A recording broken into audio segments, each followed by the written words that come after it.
Athletes everywhere train their minds and bodies from preseason to off-season, two-a-days to senior night, striving to achieve their goals and come out on top, to be the best of the best, and to answer the main question, is it all worth it? In this three-part series, we ask experts and the athletes themselves what it takes for an athlete to reach their full potential and compete at the next level.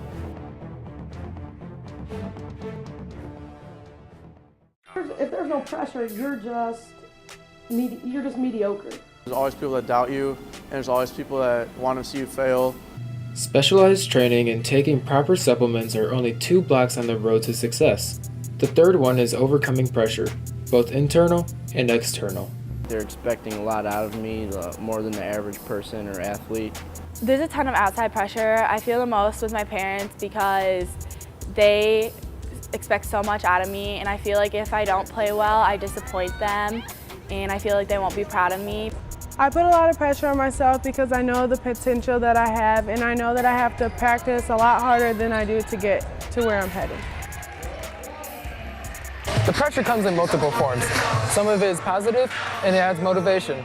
Some of it is negative, and the athlete feels the burden of unreasonable expectations placed by others, including their friends, family, the community, or coaches. If I don't put pressure on these girls and they don't put pressure on themselves, then we're going to be very, very average. All the social media outlets have made everything that much more instant, you know. So as soon as someone has a good game or a bad game, it's already out there the second it's over. So I think in that sense, there's probably more pressure on the kids because they know and they're always thinking about what's going to be on social media. The expectations from others can add immense pressure, but that pressure is nothing compared to what athletes put on themselves. The ones who work hard and the ones that actually want to be successful are pressured and the ones that are already successful, because people expect more out of them since they're already good, so they want them to see them be great. I feel pressure because my brother and what he's done and how he is. So of course people are going to expect more out of me. I do feel some pressure to be successful by my friends and family, but that's just because I've shown I can be successful, and it's not going to stop me to have some pressure on me. A lot of pressure on myself because I know I have to do good in everything I do. I kept putting pressure on myself to do better, and eventually the pressure got too much, so I had to quit track because I couldn't take it anymore. Part of the reason is that Lindsay and other athletes like her recognize the financial burden their athletics have placed on their families. My parents spent a total of $24,000 on my soccer, and it doesn't include tournaments or anything, but it really paid off in the end because I got a full ride in Northern Kentucky. My parents have invested around $30,000 on me for my club teams and tournaments, so that includes hotels, the flights there, and gas money. And it's paying off because I'm able to go to St. Louis University for a full ride. In the end, with the money spent, the time put in, the pressure applied, is it all worth it? Putting the pressure on them gets the best out of the athlete, and it might not see that at the time when they're in the process of doing it, but I think once the end product is there, they'll see the result. The end product includes more than just answering the question, how bad do you want it? Success and the potential to extend an athlete's career beyond high school are the culmination of dedication, years of hard work, proper nutrition, financial commitment, and overall physical and mental health. That's how bad these athletes want it.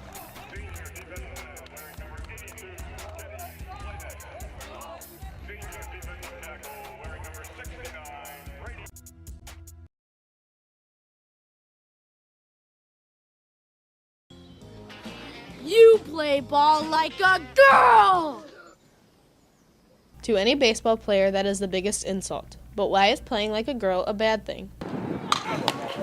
Obviously, girls play softball and boys play baseball. It's true, the games have the same basic concepts, but there are many differences people are not aware of. I'd say the main difference is obviously pitching, the distances in the pitching mound, the way pitches are delivered. The big fundamental difference might be the pitching, because softball tends to depend on less pitchers and baseball depends on more pitchers.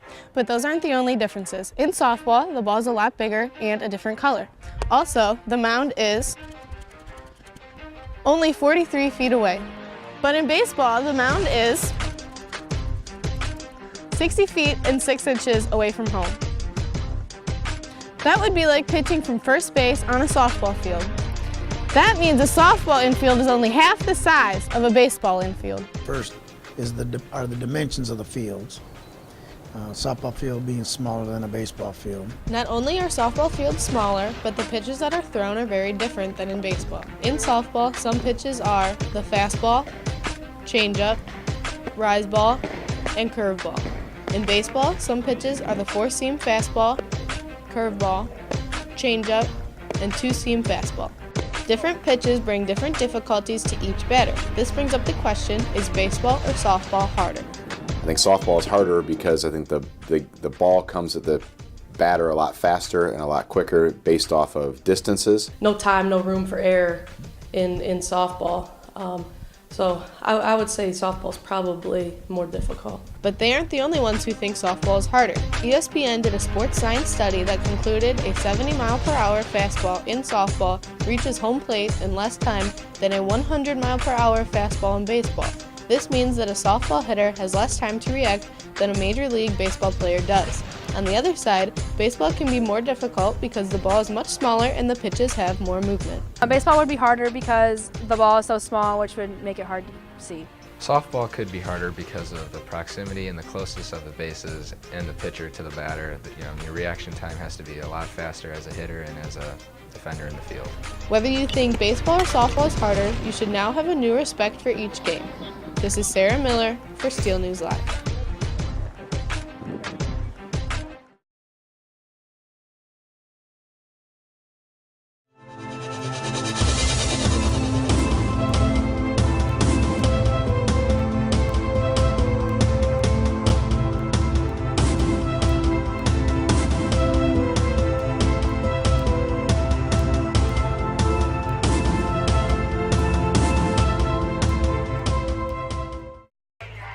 Every high school athlete's dream is to succeed. High school athletes push themselves to be the best and help guide their team to victory. However, there is one thing that could put all these dreams on hold: injuries. Sports injuries are on the rise. A lot of people play sports. There's more than 30 million kids under the age of 18 that play sports now, so obviously there'll be more injuries. Second, kids are playing a lot harder, tougher. They're playing year-round, and kids are getting bigger and stronger. Sports are being played more. I mean, kids are playing sports in the summer, fall, winter, all 4 seasons. There's no time where they're off to, say, rehab injuries, or there's no time off to, say, heal, so to speak. According to the Lucille Packard Children's Hospital at Stanford University, nearly 30 million children and teens participate in some form of organized sports, and more than 3.5 million of those suffer from sports-related injuries every year. Sports injuries are pretty common. Some of them it can be minor sprains, strains, bumps, contusions, and then there's more serious injuries like concussions or ligament injuries or cartilage tears. Before it was ankle injuries, sprains and strains were the most common. Now they're saying that knee injuries are the most common. The most common knee injury is tendinitis, also known as jumper's knee. The second most common injuries in the knee would be the MCL and the ACL. But not all injuries happen by chance. An athlete's desire to succeed in one sport can lead to specialization in a single sport. If you play one sport all year round, you have a bigger chance of injury, such as you play volleyball. You play in the fall, and then you're playing 5 times a week or so 6 times a week during the fall, and then you start your club sport, that even starts during the season for some people. You're constantly using your shoulder, for example. That causes tendinitis, overuse injury. Continuously focusing on one type of activity can make you prone to injuries because your muscles aren't trained and stretched properly for the changes that can occur with that activity. It's obvious the rate of injuries in high school athletics is increasing, but how much does an injury affect the athlete themselves? In part 2 of this 3-part series, we will uncover the mental and physical hardships of athletes overcoming their sports injuries. This is Mike Slyman for Steel News Live.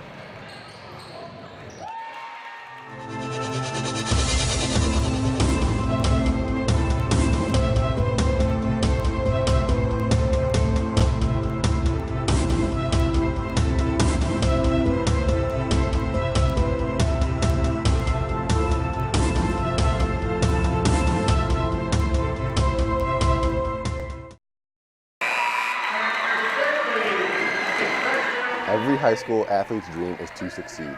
High school athletes push themselves to be the best and to help guide their team to victory. However, there is one thing that can put all these dreams on hold: injuries. The question is, how does an injury affect the physical and mental aspects of an athlete?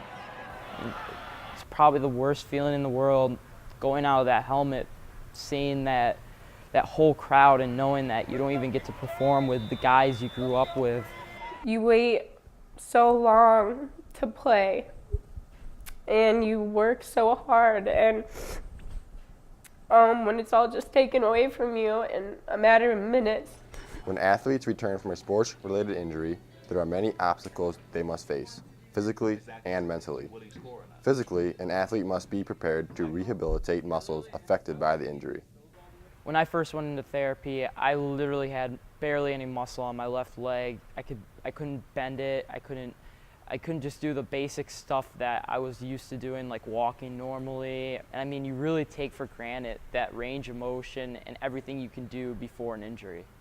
Mike's ACL injuries were serious, but ACL tears aren't the only type of injury that makes an athlete physically step back from their sport. I fractured my foot. She said that I could either wear this boot for 6 to 8 weeks or go get foot surgery. During previous football season, I sustained multiple concussions that basically led to me not being able to play anymore. The physical pain of an injury is only one obstacle to overcome.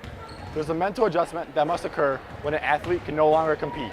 I feel like I can't play as hard as I could, but just because I'm scared. Coming back, it's really frustrating that you just want to go and you miss playing and you just want to run around with your friends and you can't, and you just have to watch everyone else.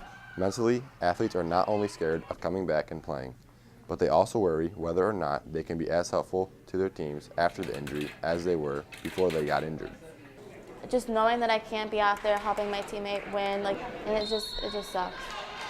I felt like I could get back to where I was, but I felt like I wasn't really helping my team out that much because I didn't think I was playing that well. All athletes that sustain a sports injury face mental and physical obstacles. However, these obstacles can be overcome by any athlete with hard work and dedication.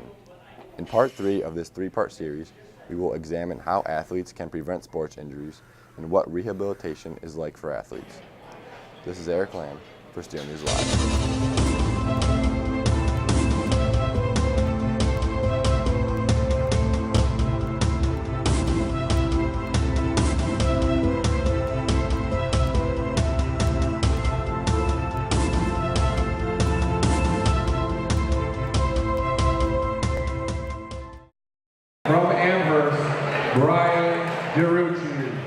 Every high school athlete's dream is to succeed. High school athletes push themselves to be the best and help guide their team to victory. However, there is one thing that can put all these dreams on hold: sports injuries. How can athletes prevent sports injuries, and what does rehabilitation entail? If the swelling continues or the pain doesn't subside over the next 24 to 48 hours, then that's when patients most often seek medical attention. Any injury, obviously coming to the clinic, you're looking for range of motion, looking for flexibility, you're looking for maintaining stability, and then you're looking for strengthening. The first thing is to work on flexibility, bending my knee, walking the correct way, building my muscle back up little by little. And then go to phase 2 where you start to do a lot more dynamic strengthening. You start like strengthening and cardio and trying to get back to where you were before. For phase 3, you try to return that person back to sport. They do more drills related to their sport. They do more sprints, and everything you do is tougher on your body to make sure that you will be able to withstand your sport. After rigorous rehabilitation, athletes transition into prevention. Every athlete, injured or not, should take these precautions. A lot of young athletes work a lot on strengthening and focus too much on squats and lunges and strengthening exercises and aren't really focusing on the stretching aspect of it. Something as simple as stretching before every practice or game reduces an athlete's chance of injury. Another easy fix is to stay hydrated. According to healthguidance.org, it is recommended that the average individual drinks at least 8 glasses of water a day. If you're not hydrated, your brain's not hydrated, there's less fluid in the brain, it can cause a concussion easier. Although hydration is very important, it is also crucial for athletes of any sport to warm up before exercising. Make sure that you do a good job of warming up before sports activity because if you try to go out and run and go 100% when you haven't fully loosened up, you're much higher risk to tear something, and that's very common. Every high school athlete's dream is to succeed. Any athlete who wants to finish the season stronger than they started needs to stay healthy. Statistics show and our experts confirm that sports injuries are on the rise and should not be overlooked because they can end your season and change your life. This is Brianna Shagovac, Taylor Gibson, Mike Simon, and Eric Lamb for Steel News Live.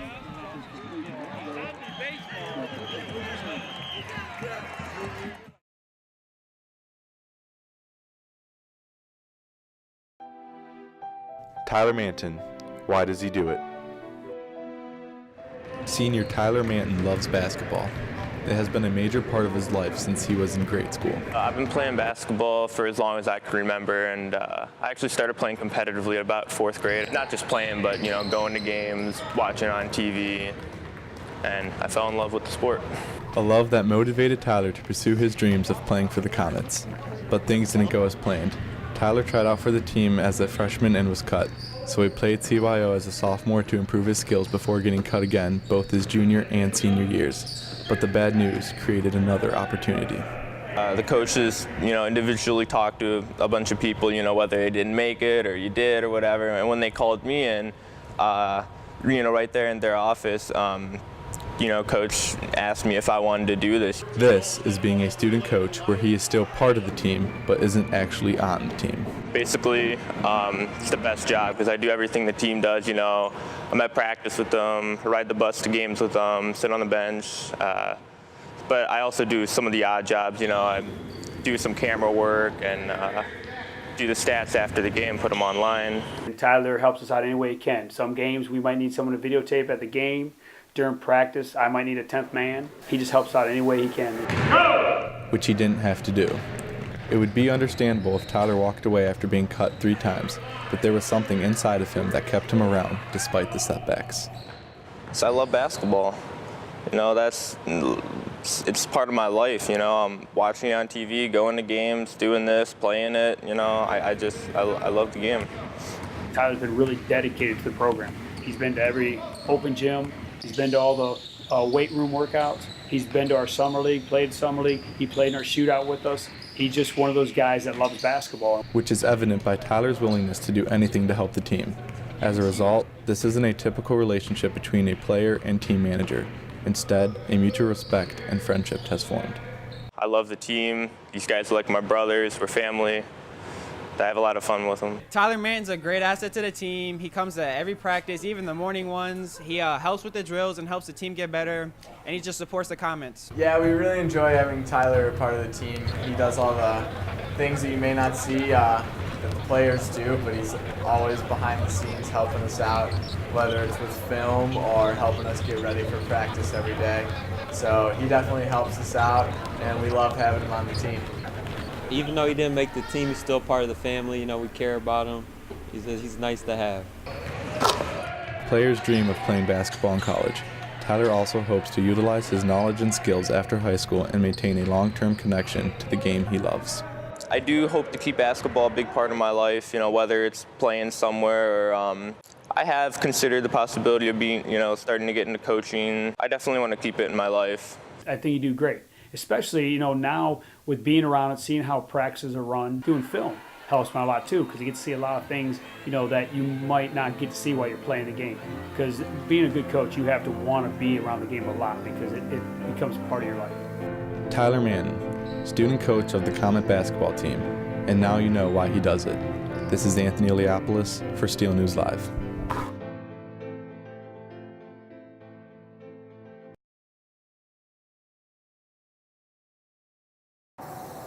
"54 teams will be competing on our track Saturday. This chaotic event wouldn't be possible without another team that puts this whole show together. This team is made up of various coaches, volunteers, and athletes here at Steel. Mr. Wolf does a lot to get the teams to come and organizes officials. I organize volunteers. And many volunteers, that is. Everyone comes together in order to make Comet Relays possible. Once that gun goes off, first event for Comet Relays, I know that everything's going to run smoothly because everyone is contributing. Another person that has a huge contribution is our athletic director, Mr. Wolf. I do a lot of the back work for the event in terms of making sure everything's taken care of. He helps more than he is given credit for. just like many others. All of our coaches and our staff go above and beyond throughout the week to get the facility ready. Our grounds maintenance crew do a great job. We also have student volunteers. Anybody who's not competing is volunteering. Putting all the people in the right places allows for everything to run smoothly. Not only does the event have to get coordinated, but all the teams involved have to get organized.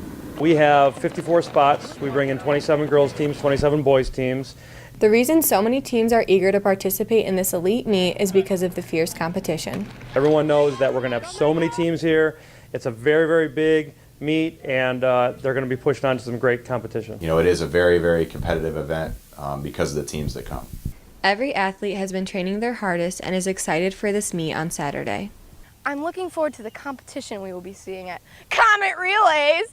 The competition will be like what we'll be seeing at district, regionals, and state! I'm excited for Comet Relays because it's a huge meet held at our home track and because it's my first time competing. Comet Relays is really fun to participate in because we see lots of outside competition that we don't normally see because of our conference. With all of their training and enthusiasm, they're hopeful for a positive outcome at this meet. If you're trying to find something to do on Saturday, stop by at Comet Relays and take a second to appreciate all of the hard work put in by not only all of these athletes, but by everyone else that makes this meet possible. This is Marissa Gillum for Steel News Live.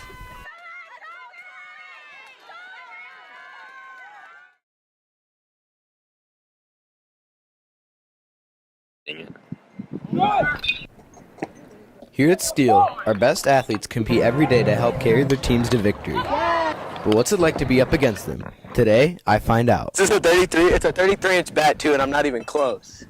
Today, I faced Evan Schauber, a left-handed pitcher for our varsity baseball team who will be continuing his pitching career at Nebraska in the spring of 2019. As for myself, I have very little experience hitting against any pitcher throwing over 65 miles an hour, and here, Evan threw around 80 to 85. I tried. Tried again.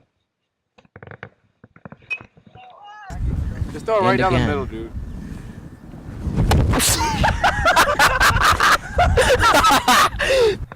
As difficult as it is to hit off of a Division I pitcher, I was finally able to get a hit after countless tries. Oh, yeah! Evan Schauber, overrated.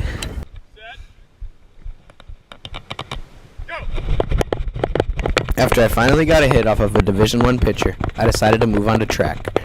I ran against the first-ranked 400-meter runner, Ryan Sturgeon, and let's just say, it was bad.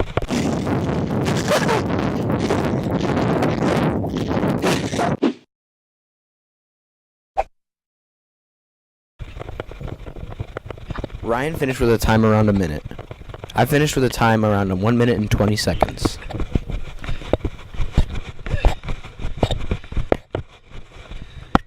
After the one lap around the track, I caught up with Ryan to see how he felt about me. I don't think Peter has any chance in track, really. Probably should stick to football because he's pretty bad. The last spring sport I decided to compete in was softball. And instead of hitting, I decided to steal against our very own catcher, Lauren Kacher.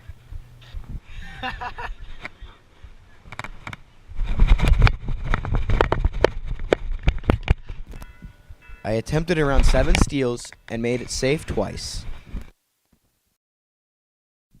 I have stolen plenty of bases in my time, but stealing on a softball field was much more difficult for me. I wasn't able to time up the steals because of the rule that does not permit the base runner to steal the base until the ball is pitched. I don't understand the concept of this rule. Woo! After running all the bases, I've concluded that softball is much more difficult than it looks.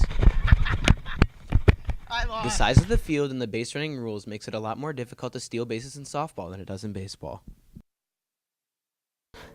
After competing against the best spring athletes here at Steel, I've decided to stick to the sport I'm good at. Football. This is Peter Jorgis for Steel News Live.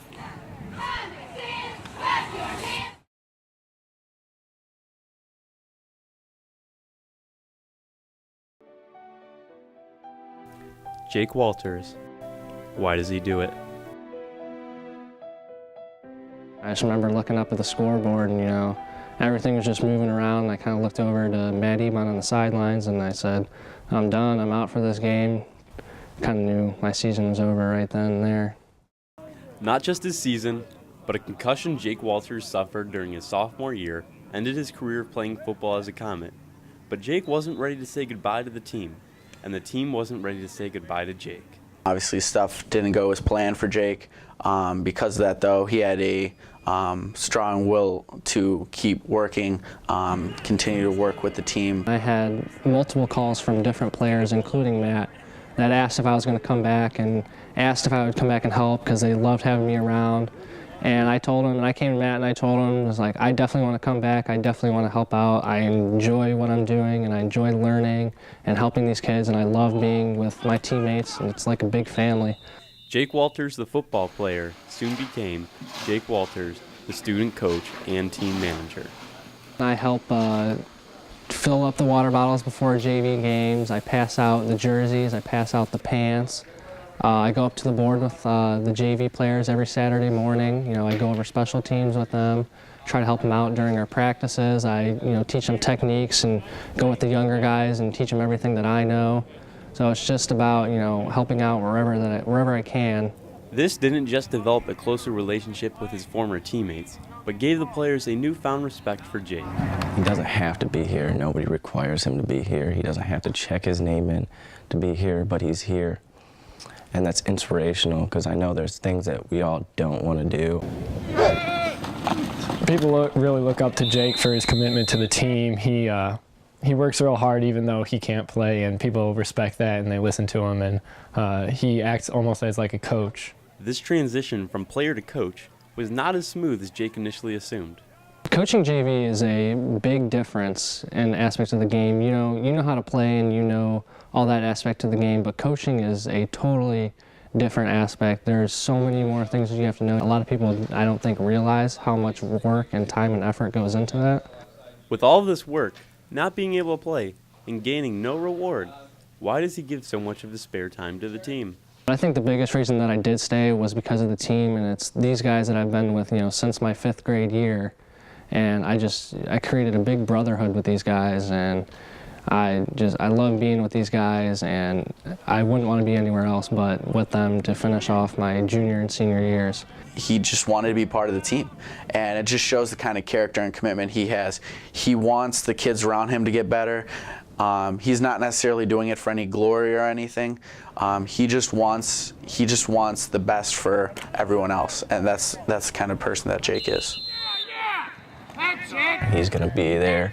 He's going to support people, It's really the person inside of him. It's the heart that he has for the game, and the love that he has for this team. Jake Walters, team manager and student assistant coach of the Comet football team. And now you know why he does it. This is Nolan Walker for Steel News Live.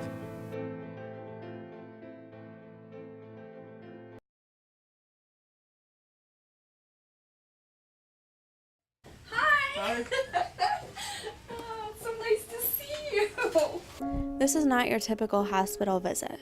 It is in fact only the second time Debbie Pufnock has met with Sam Spann. To understand what makes this visit so special, you must know how they met for the first time. This is a spot where Sam Spann had a massive heart attack while umpiring a junior varsity softball game behind the plate. Lucky for him, a former nurse from Amherst Hospital, Deborah Pufnock, happened to be in the stands to come to his rescue. I just was like jumping up and down and yelling and screaming, and I could hear this Danielle say something to me. She was standing to the right of me, and she goes, "Mom, a man's down on the field."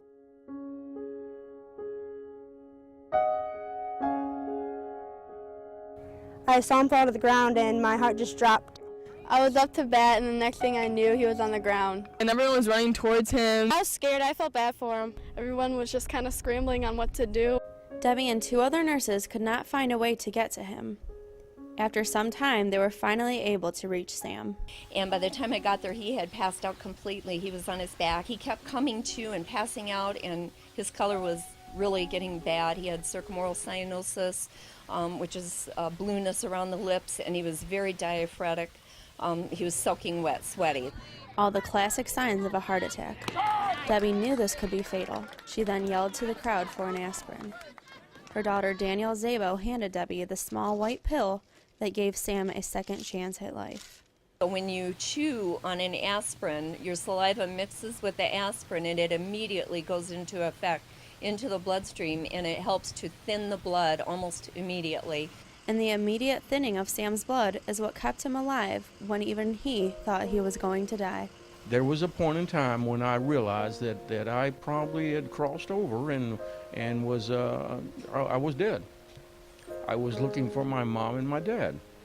And I was saying, where are you? You know, you're supposed to be here. Thanks to Debbie Pufnack just so happening to be at the game, Sam Spann has been granted this second chance.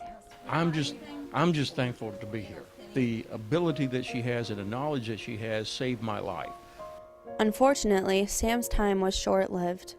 He was discharged a few hours later, but returned the next morning due to complications and died in the hospital that day. So please keep Sam's final message in mind. You every day you just walk up and down the street or something like that, but you touch somebody's life every day. And that's exactly what Sam learned. Without the events leading up to this reunion, Sam may have died before experiencing the outpour of love and appreciation from friends, family, and people he had never met. This was Debbie's gift to Sam and his family. 8 more days of life.